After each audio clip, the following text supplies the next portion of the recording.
Alors, cette fois-ci, on va s'intéresser à une pépite trouvée sur le blog Tu savais ça? C'est un blog qui se spécialise, et j'adore l'idée, dans les informations qui sont, je cite, strictement inutiles et donc rigoureusement indispensables. Et franchement, la question qu'on va aborder aujourd'hui, elle colle parfaitement à cette description. Oui, pourquoi? Pourquoi est-ce qu'on a le hockey? C'est la question qu'on s'est tous posée un jour, hein, en général, au pire moment possible, en plein milieu d'une phrase. Hic. Mais qu'est-ce qui se passe?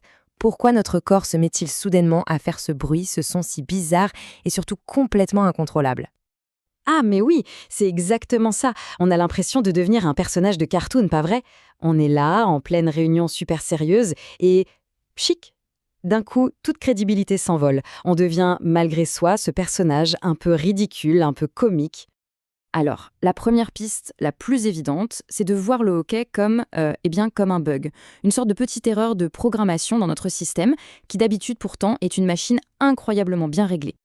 Parce que, soyons honnêtes, le hockey, ça ne sert absolument à rien. Zéro utilité pratique. Ça débarque sans prévenir, ça nous met dans des situations, disons, un peu gênantes, et ça repart comme c'est venu. C'est vraiment l'exemple parfait de la fonction corporelle qui a, on dirait, lopé une mise à jour importante. Ok, mais alors, concrètement, qu'est-ce qui se passe dans notre corps quand ce bug se manifeste? Allez, on va aller voir d'un peu plus près, on va décortiquer l'anatomie d'un hic. Alors voilà la mécanique en 4 étapes. D'abord, bam, le diaphragme, ce grand muscle juste sous les poumons, il se contracte d'un coup, sans prévenir. Du coup, ça aspire de l'air de manière super violente et rapide. Sauf que, et c'est là que tout le truc se passe, la glotte, qui est une sorte de petite porte au sommet de la trachée, claque. Elle se ferme d'un coup sec. L'air qui arrivait à toute vitesse se retrouve bloqué et vient taper contre cette porte fermée. Et c'est ce choc qui produit le fameux sic. Mais alors, qui est le coupable derrière cette contraction soudaine? Eh bien, le suspect numéro un, c'est lui, le nerf phrénique. Pensez à lui comme le chef d'orchestre du diaphragme. Et quand quelque chose vient l'agacer, l'irriter, il panique. Il envoie des ordres complètement désordonnés au diaphragme. Et à partir de là, c'est l'anarchie, la machine s'emballe. Et qu'est-ce qui peut bien énerver ce fameux nerf phrénique? Ah, la liste des coupables habituels est assez longue et on la connaît tous plus ou moins. Manger ou boire un peu trop vite, avaler de l'air, une boisson très froide qui provoque un choc thermique, un peu d'alcool, ou même un pic de stress ou d'excitation. Et puis, il y a le plus frustrant de tous, parfois, il n'y a absolument aucune raison. Ça se déclenche comme ça, tout seul. Ok, donc on a compris la mécanique, le comment. Mais ça ne répond pas à la question la plus importante, le pourquoi. Pourquoi est-ce qu'on a ce mécanisme en nous? Eh bien, accrochez-vous, parce que c'est là que ça devient complètement dingue et fascinant. On va devoir faire un petit voyage très très loin dans notre passé. Et si on retournait complètement le problème? Si le hockey n'était pas du tout un bug, pas un défaut de fabrication, mais plutôt une feature, un vieux programme, une fonctionnalité qui date de Mathusalem, qu'on aurait hérité de nos ancêtres les plus lointains. Regardez-moi cette chronologie, c'est juste vertigineux.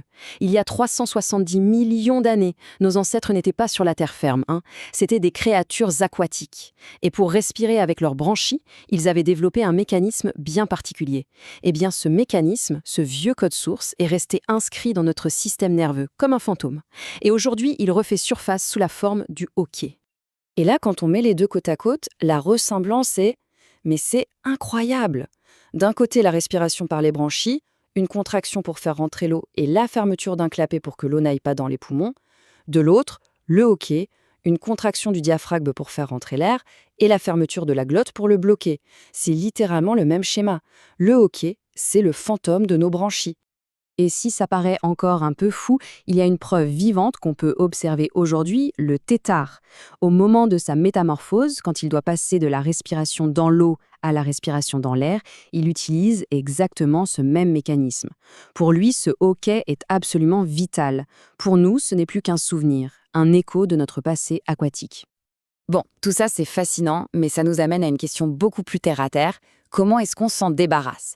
Et là, on entre dans le monde merveilleux des remèdes de grand-mère, et surtout dans notre besoin irrépressible d'essayer de reprendre le contrôle sur notre propre corps.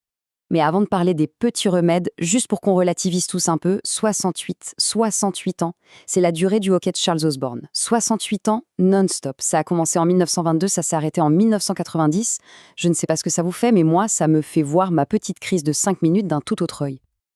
Ah, les fameux remèdes miracles. On a tous le nôtre, n'est-ce pas? La technique secrète et infaillible.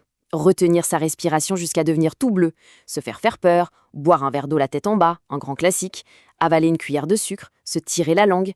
Chacun a son petit truc, son rituel, et on est persuadé que ça marche à chaque fois.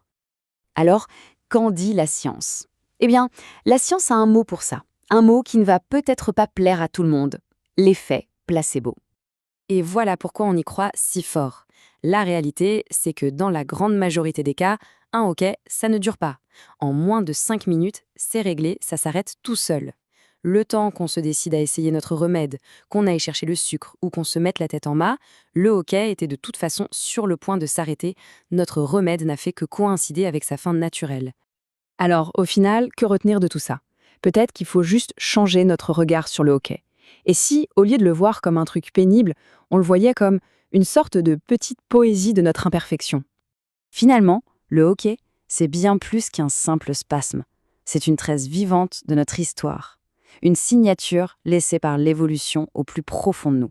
C'est la preuve qu'on n'est pas des machines parfaites, mais plutôt le résultat d'une très très longue histoire, avec ses bizarreries, ses reliques et ses souvenirs. Et cette citation du blog le résume à la perfection. Au fond, chaque hic, c'est une petite piqûre de rappel, une leçon d'humilité, un petit son qui vient nous dire que non, on ne contrôle pas tout, qu'une partie de nous est encore ancienne, sauvage, instinctive. Et c'est peut-être ça, finalement, le plus fascinant dans cette histoire, inutile, mais rigoureusement indispensable.